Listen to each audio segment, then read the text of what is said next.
మీరు చూస్తున్న ఈ ఛానల్లో మీ ఇంటర్వ్యూ లేదా వ్యాపార ప్రకటన కావాలంటే ఈ ఫోన్ నెంబర్ను సంప్రదించగలరు. Phone number 99482 99422.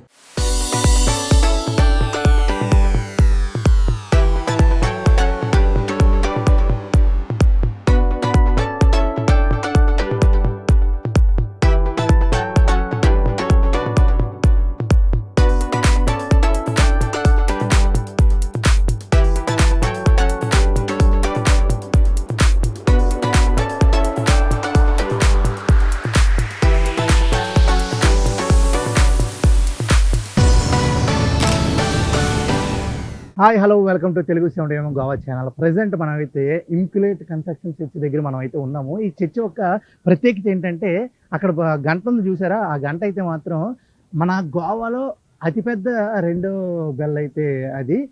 దానికి ప్రత్యేకత ఏంటంటే ఆ గంట ఏదైతే మోగిస్తారో ఆ గంట బట్టే ఇక్కడున్న పంజిమ్లో వాళ్ళు అప్పట్లో టైం అనేది తెలుసుకునేవారంట. అలాగే ఆ గంటకి ఒక సింబల్ ఏంటంటే ఇక్కడ అప్పుడు మత్స్యకారులకి సంబంధించి పంజిమ్లో ఫస్ట్ మత్స్యకారులకు సంబంధించి ఏరియా అంట. ఆ ఏరియా వాళ్ళకి ఒక చిన్న వ్యాధి ఏదో వచ్చిందంట. ఆ వ్యాధికి ఏదో సంథింగ్ మందేదో కనిపెట్టి దాన్ని అయితే అంతరించేశారు. అప్పుడు దానికి స్ఫూర్తిగా ఈ గంట అయితే పెట్టడం జరిగిందని మనకైతే చర్చ్ యొక్క ఆయన చెప్పడం జరిగింది. 1600 సంవత్సరాల క్రితం అయితే దీన్ని మొత్తం రూపొందించారు అని చెప్పడం జరిగింది. నాకైతే మాత్రం అంటే చర్చు కానీ గుడి కానీ గోవాకి సంబంధించి ఎప్పటితో చరిత్ర అయితే ఉందన్నమాట. మనం చూసుకోవచ్చు, గోవాలో ఎక్కువ ఛత్రపతి శివాజీ గారికి సంబంధించి ప్రతిది విగ్రహాలు కానీ ఏ గల్లీకి వెళ్ళినా ఆయన విగ్రహాలు ఉంటాయి. కానీ ఈ చర్చ్కి వచ్చేసరికి గోవాలో అతని విగ్రహం తర్వాత 90% ఓన్లీ ఇక్కడ చర్చెస్ అండ్ సిలువ బొమ్మలు అయితే ఉండడం జరుగుతుంది. చూసుకోవచ్చు ఈ చర్చ్ యొక్క ప్రతిదీ ఆర్కిటెక్చర్ అయితే ఏమి, అలాగే ఈ అందాలు అయితే ఏమి, చాలామంది ఫారెస్ట్ టూరిజం అయితే మాత్రం వచ్చిన ప్రతి ఒక్కళ్ళు ఇక్కడ ఫొటోస్ దిగుతారు. మీరు చూసుకున్నట్టు అందరూ వచ్చిన ప్రతి ఒక్కళ్ళు ఫొటోస్ దిగుతారు. అదే ఇది రోడ్డుకి ఆపోజిట్ ఉంటుంది అనమాట. పంజిమ్లో చూడడానికి చాలా బాగుంటుంది. ఇలాంటివి మనం ఫారెన్లో చూస్తాం.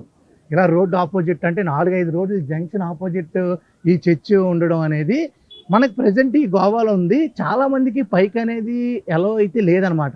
ఈ కింద అంతా క్లోజ్ అనేది బోర్డు అయితే ఉండడం జరుగుద్ది.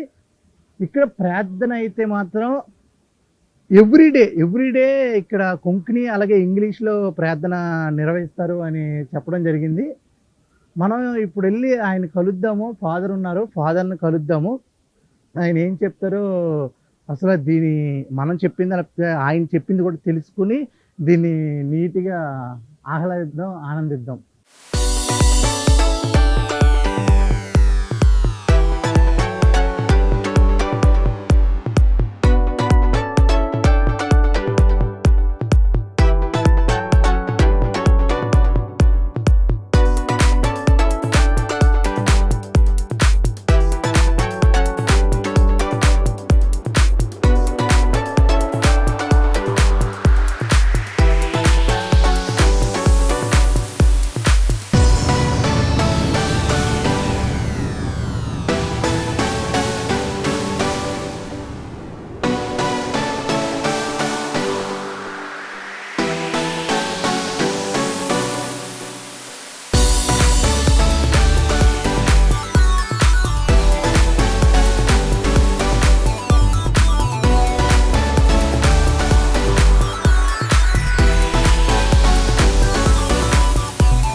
చూశారు కదా ఈ చర్చ్ యొక్క అందాలు అన్నీ.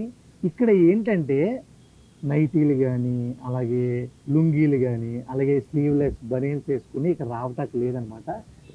డ్రెస్ అయితే ప్రాపర్ మెయింటైన్ అయితే చెయ్యాలి. అలాగే ఫుల్ సైలెన్స్ అయితే ఉండాలి. ఫోటోగ్రఫీ అయితే నాట్ అలౌడ్ చర్చ్ లోపడైతే అని నీట్‌గా రాశారు. నిజంగా నాకు ఇలాంటివి మన గుడుల్లో అయితే ఉంటాయి. ఇప్పుడు చర్చెస్ కూడా వచ్చేసింది. సేమ్ నిజంగానే ఇలాగే మెయింటైన్ చేయాలి. ఎందుకంటే మనం గుడికొచ్చిన తర్వాత మన కాన్సంట్రేషన్ మొత్తం దేవుడి మీద ఉండాలి. పక్కనున్న వాళ్ళ మీద అయితే మాత్రం మన కాన్సంట్రేషన్ ఉండకూడదు కూడా. అలా ఉండకూడదని ఇలాంటి రిస్ట్రిక్షన్స్ అన్నీ పెట్టడం జరిగింది. చూసారు కదా ఈ ఇంకులేట్ కాన్సెప్ట్ చర్చ్. చాలా అయితే చాలా చాలా అందాలైతే ఉన్నాయన్నమాట. ఇలాంటి మరిన్ని చర్చిల గురించి తెలుసుకోవాలంటే please subscribe to Telugu 70mm Goa channel. Cameraman ప్రవీణ్తో Aditya signing off. Bye bye.